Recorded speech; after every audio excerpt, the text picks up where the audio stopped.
বর্তমানে দেখা যায় আপনার ইসলামী সঙ্গীত এগুলোর মধ্যেও মিউজিক ব্যবহার করা হয়, বাজনা দেওয়া হয়।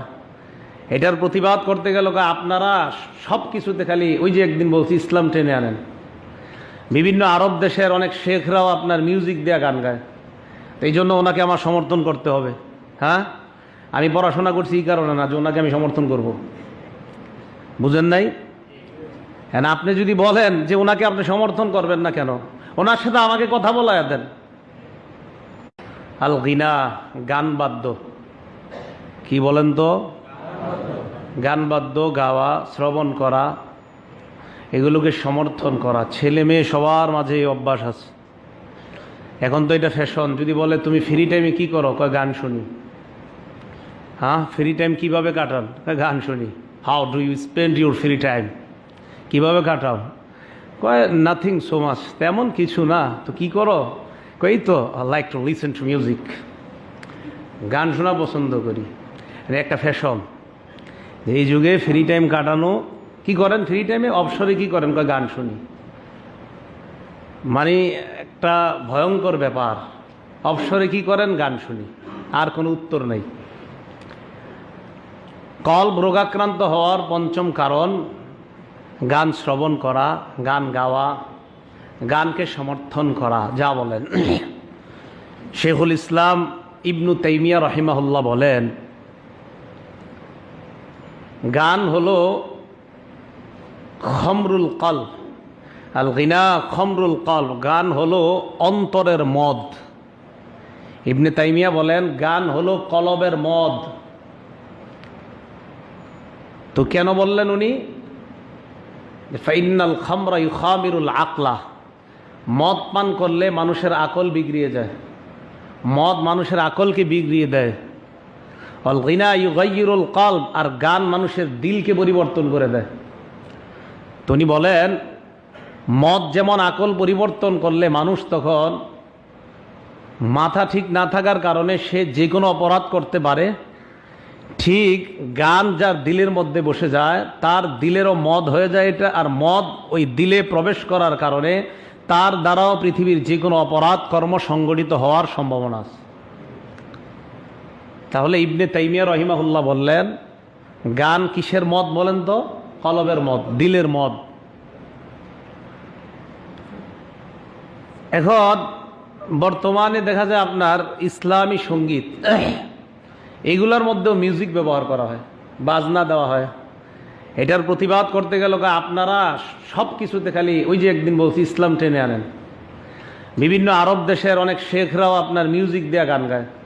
তো এই জন্য ওনাকে আমার সমর্থন করতে হবে। হ্যাঁ, আমি পড়াশোনা করছি এই কারণে না যে ওনাকে আমি সমর্থন করব, বুঝেন নাই? হ্যাঁ, আপনি যদি বলেন যে ওনাকে আপনি সমর্থন করবেন না কেন, ওনার সাথে আমাকে কথা বলায় দেন। আরবের কোনো শেখ যদি আপনার মিউজিক দেয়া গান গায়, এই গান জায়েজ হবে, ওনার সাথে আমার কথা বলার ব্যবস্থা করেন, আমি কথা বলবো। কোন দলিলের আলোকে এই মিউজিক ব্যবহার করা যায় সেটা জানতে চাইব। তো এখন কোন আরব দেশের কেউ ফতুয়া দিছে যে বাজনা এটা কোনো সমস্যা নাই, এটা ব্যবহার করা যেতে পারে। জোরে বলেন নাউজুবিল্লাহ। হ্যাঁ, হারাম, বিলকুল হারাম। তো এটাকে কেন্দ্র করে তো এই জন্য আল্লাহ পাক রব্বুল আলামিন যেখানে স্পষ্ট বলতেছে সূরা লোকমানের 6 নম্বর আয়াত, এই আয়াতে আল্লাহ পাক রব্বুল আলামিন বলেন, দেখেন সূরা লোকমানের 5 নম্বর আয়াতে আল্লাহ ইমানদারদের, সফল ইমানদারদের সম্পর্কে আলোচনা করেছে। 5 নম্বর আয়াত। 6 নম্বর আয়াতে আল্লাহ আবার গান সম্পর্কে আলোচনা করেছে। তার মানে সফল ইমানদারদের আলোচনা 5 নম্বর আয়াতে শেষ। 6 নম্বর আয়াতের মাধ্যমে আল্লাহ বুঝিয়ে দেয় এই অভ্যাস যাদের মধ্যে থাকবে তারা সফল ইমানদার না। আল্লাহ বলেন ওয়ামিনান নাসি মান ইয়াশতারি লাহওয়াল হাদিস লিয়ুদিল্লা আন সাবিলিল্লাহি বিগাইরি ইলম, কিছু মানুষ আছে এমন যারা অজ্ঞাতবশত না জেনে মানুষকে বিভ্রান্ত করার জন্য, পথভ্রষ্ট করার জন্য অনর্থক কথা ক্রয় করে, ওয়াত্তাখিযাহা হুজুয়া, এবং এটাকে উপহাসের পাত্র বানায়। উলাইকা লাহুম আযাবুম মুহিন, তাদের জন্য রয়েছে লাঞ্ছনাকর শাস্তি, অপমানজনক শাস্তি। এই আয়াতটা অবতীর্ণ হয়েছে মুফাসসিরিন কেরাম বলেন নজর ইবনে হারেসার ব্যাপারে। নাম কি বলেন তো? নজর ইবনে হারেস। এই নজর ইবনে হারেস কানা ইশতারি আখবার আল আআজিম, অনারবদের গল্প সে কিনে আনতো, আনার পর আরবদের মাঝে এগুলো ছড়াইয়া দিত। এক বর্ণনা। আরেক বর্ণনা কানা ইশতারি জারিয়াতান মুগান্নিয়াতান, আরব দেশের বাহির থেকে সে গায়িকা ক্রয় করে আনতো, গায়িকা, গান গাওয়ার জন্য। আমাদের দেশের গায়িকা অন্য দেশে যায়, অন্য দেশের গায়িকা গায়ক দেশে আসে, আসে না? ঠিক একই এক এক অন্তর্ভুক্ত এই বিধান। তো এই গায়িকা নিয়ে যাওয়ার পর আরবদেরকে সে বলতো, কুরাইশদেরকে বলতো, মোহাম্মদ তোমাদেরকে কোরআন শোনায়, ওই কোরআন শোনার পর নামাজ রোজা হজের জন্য তোমরা জীবন দিয়ে দিতে প্রস্তুত হয়ে যাও।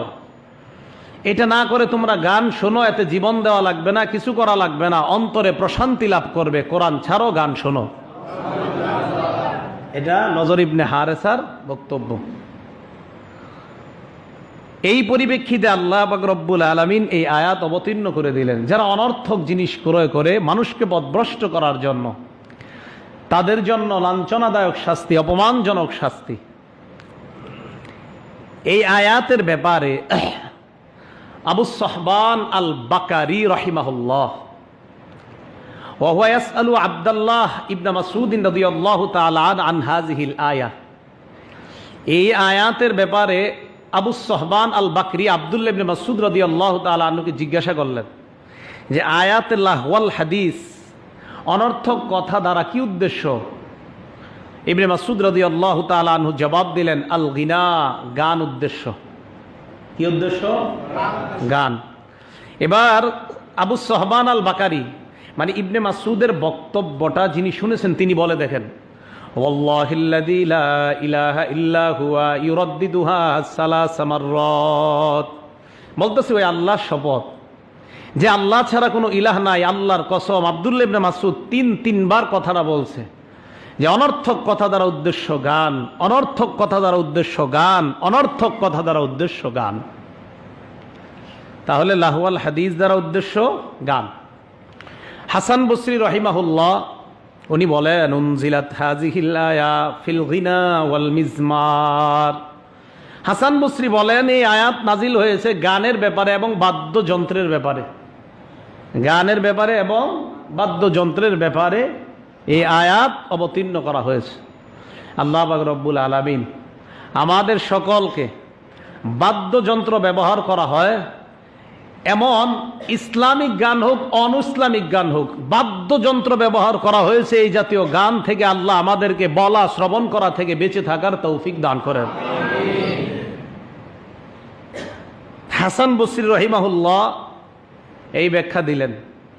তাহলে অন্য দেশের যারা গান গায় তাদের গান যদি আমরা টিকিট কেটে শুনতে যাই, একই হুকুম।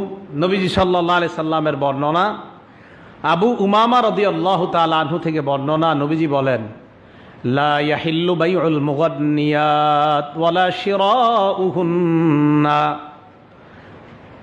যারা গান গায় তাদেরকে ক্রয় বিক্রয় করা জায়েজ নাই, হালাল নাই।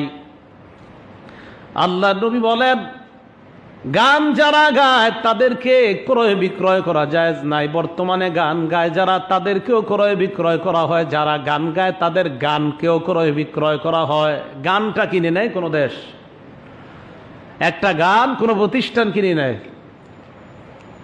আল্লাহ নবী বলেন, ওয়া আকলু আসমানিহিন্না হারাম, এই উপার্জন যত সম্পদ আছে এর দ্বারা উপার্জিত সমস্ত সম্পদ হারাম, এই হারাম বক্ষণ করাও হারাম। বলেন নাউজুবিল্লাহ। এর মাধ্যমে গায়ক গায়িকা এক্সপোর্ট ইম্পোর্ট, এটা ক্রয় বিক্রয়ের মাধ্যমে আদান প্রদান লেনদেন, অর্থনৈতিক লেনদেনের মাধ্যমে যা হবে সমস্ত অর্থটা হারাম হবে। কি হবে বলেন তো? হারাম হবে। আল্লাহ আমাদের সকলকে বিষয়গুলো বোঝার তৌফিক দান করেন। সূরা বানী ইসরাঈল আয়াত নাম্বার ৬২, ৬৩ এবং ৬৪ নাম্বার আয়াত মন দিয়ে শুনেন, দেখেন আল্লাহ কি বলে। ইবলিসের বক্তব্য আল্লাহ উপস্থাপন করেছে। ইবলিসের সূরা বানী ইসরাঈলের ৬২ নাম্বার আয়াতে ইবলিসের বক্তব্য আল্লাহ উপস্থাপন করতেছেন। ক্বালা আরাইতাকা হাযাল্লাযী কাররামতা আলাইয়া। ইবলিস আল্লাহকে ডাক দিয়ে বলে, আল্লাহ, এই যে আদমকে আমার উপর আপনি শ্রেষ্ঠত্ব দান করলেন, মর্যাদা দান করলেন, আমি একটা চ্যালেঞ্জ আপনাকে ছুড়ে দিতে চাই। লাইন আখরতানি ইলা ইয়াউমিল কিয়ামাহ, আমাকে যদি কিয়ামত পর্যন্ত আপনি অবকাশ দিয়ে দেন, বেঁচে থাকার সুযোগ দিয়ে দেন, লা আহতানিকান্না যুররিয়াতাহু ইল্লা কলিলা, আদম সন্তানের সামান্য ছাড়া তাদের বেশিরভাগ আমি পথভ্রষ্ট করেই ছাড়বো। বলেন নাউজুবিল্লাহ। আল্লাহর কাছে ইবলিস বলতেছে, আমাকে সুযোগ দেন। তা আল্লাহ কি বলে দেখেন, এবার আল্লাহর বক্তব্য। ক্বালা যাহাব, যা, আল্লাহ কয় যা। ফামান তাবিআকা মিনহুম, তাদের মধ্যে যারা তোর অনুসরণ করবে, এটা আমাদেরকে আল্লাহ বলতেছে, এই শোনো, তোমাদের মধ্যে যারা ইবলিসের অনুসরণ করবা, ফাইন্না জাহান্নামা জাযাউকুম জাযাআম মাওফুরা, তোদের সবগুলার ঠিকানা জাহান্নাম, এটাই পরিপূর্ণ প্রতিদান। বলেন নাউজুবিল্লাহ। তা আপনাদের প্রশ্ন হইতে পারে, হুজুর গানের সাথে এইগুলার কি সম্পর্ক? এবার দেখেন সূরা বানী ইসরাঈলের 64 নম্বর আয়াত। এইগুলা বলার পর আল্লাহ কি বলে, ওয়াস্তাফজিজ মান ইসতাতা'তা মিনহুম বিসাউতিক, তাদের মধ্য থেকে তোর আওয়াজের মাধ্যমে যাকে মন চায় তুই প্ররোচনা দিতে থাক। তোর আওয়াজের মাধ্যমে যাকে মন চায় তুই প্ররোচনা দে। কিসের মাধ্যমে? সবাই বলেন কিসের মাধ্যমে? কার আওয়াজ? ইবলিসের। কার আওয়াজ? ইবলিসের আওয়াজ। আব্দুল্লাহ ইবনে আব্বাস বলেন, এই সৌতুন দ্বারা, আমার সাথে বলেন সৌতুন, সৌতুনের বাংলা অর্থ আওয়াজ।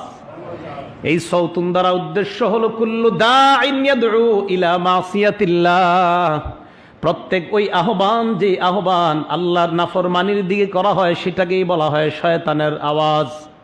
প্রত্যেক ওই আহ্বান, প্রত্যেক ওই আওয়াজ, এই আওয়াজ আমার হতে পারে, আপনার হতে পারে, নারীর হতে পারে, পুরুষের হতে পারে। যেই আওয়াজের মাধ্যমে কোনো বান্দাকে আল্লাহর নাফরমানির দিকে ডাকা হয়, ওই আওয়াজটা বলেন কার আওয়াজ? কার আওয়াজ? তো এইটা তো ইবনে আব্বাসের ব্যাখ্যা।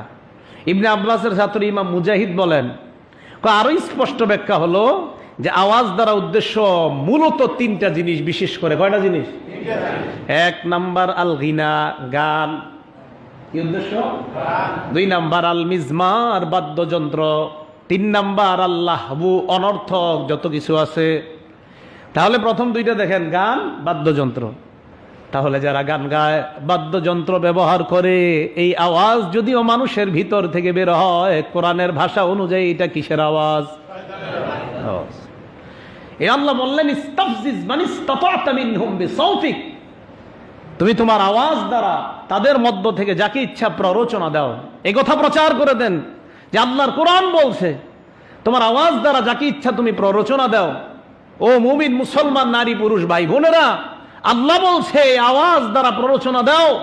মুফাসসিরিনে কেরাম সবাই বলছে আওয়াজ শয়তানের আওয়াজ, এটা গানের আওয়াজ, বাদ্যযন্ত্রের আওয়াজ, এবং যেই আওয়াজ মানুষকে আল্লাহর নাফরমানির দিকে আহ্বান করে সেই আওয়াজ। তাহলে শয়তানের এই আওয়াজ থেকে যেন আমরা সবাই বেঁচে থাকতে পারি, আল্লাহ তৌফিক দান করেন। এই মুহূর্তে আমার আলোচনা যারা শুনছেন, তাদের ঘরেও যদি এই মুহূর্তে গান বাদ্য চলতে থাকে, বন্ধ করে দেন, শয়তানের আওয়াজটা বন্ধ করে দেন। আল্লাহ আমাদেরকে হেফাজত করেন। তাহলে কোরআন হাদিস দ্বারা বুঝতে পারলাম গান গাওয়া, শ্রবণ করা হালাল না হারাম?